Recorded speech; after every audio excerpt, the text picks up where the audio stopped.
Today we know that amino acids are actually assembled into proteins in ribosomes, small cellular particles containing a second form of nucleic acid called RNA. RNA's exact role in life's biochemical puzzle was unclear at the time. In some viruses, like tobacco mosaic virus, it seemed to play a role similar to DNA in other species, encoding the proteins specific to that organism. And in cells, RNA had to be involved somehow in protein synthesis, since cells that made lots of proteins were always RNA-rich.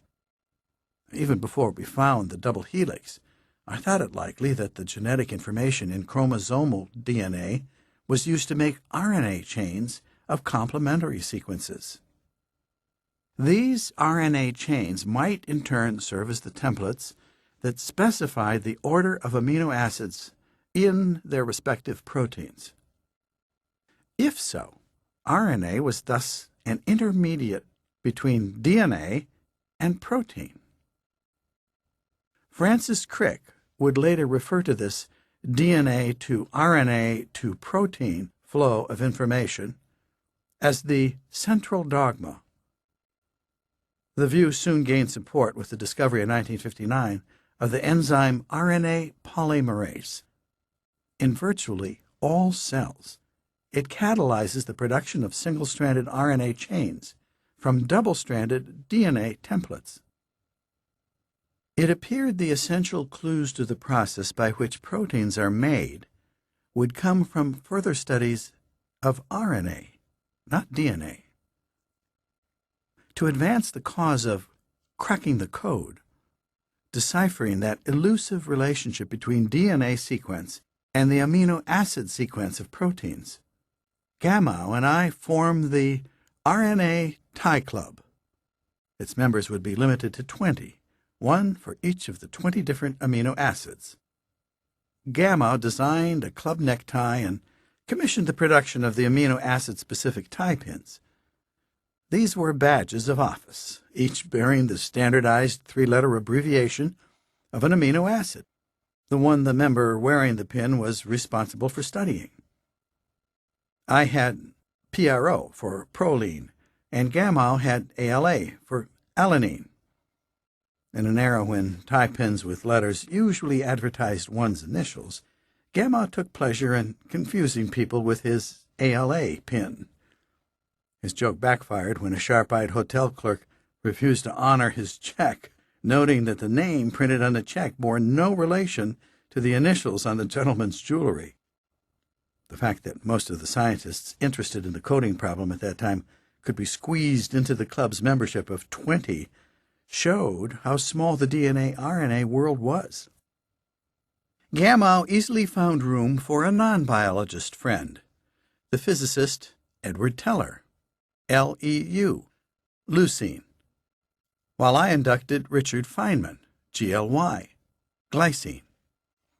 The extraordinarily imaginative Caltech physicist who, when momentarily frustrated in his exploration of inner atomic forces, often visited me in the biology building where I was then working. One element of Gamow's 1954 scheme had the virtue of being testable.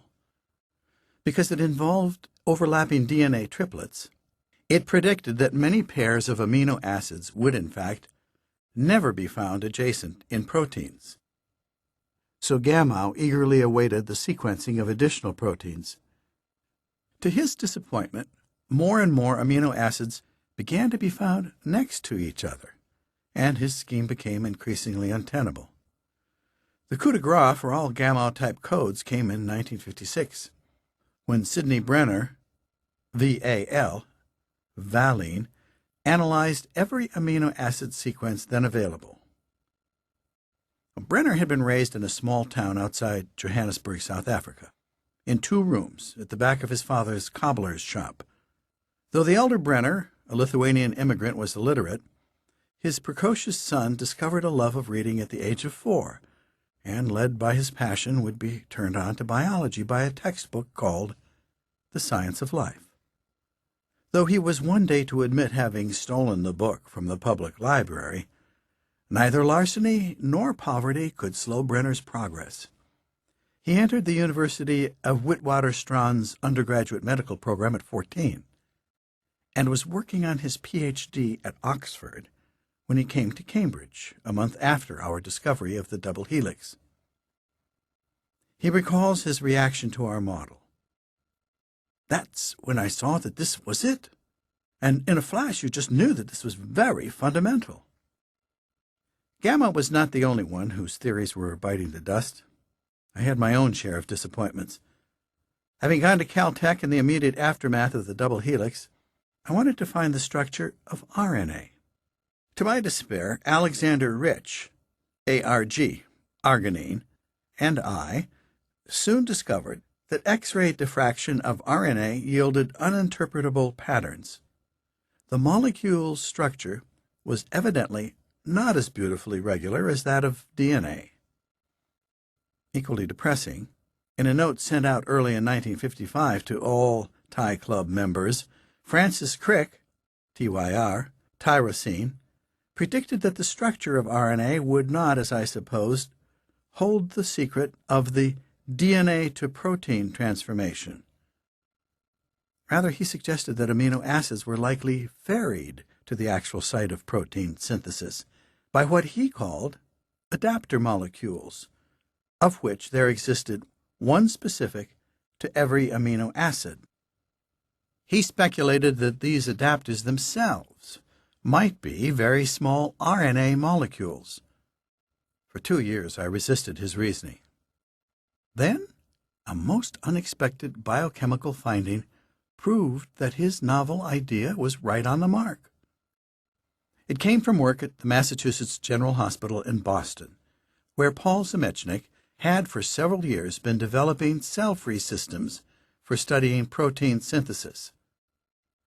Cells are highly compartmentalized bodies, and Zemechnik correctly saw the need to study what was going on inside them without the complications posed by their various membranes. Using material derived from rat liver tissue, he and his collaborators were able to recreate, in a test tube, a simplified version of the cell interior, in which they could track radioactively tagged amino acids as they were assembled into proteins. In this way, Zemechnik was able to identify the ribosomes as the site of protein synthesis, a fact that George Gamow did not accept initially.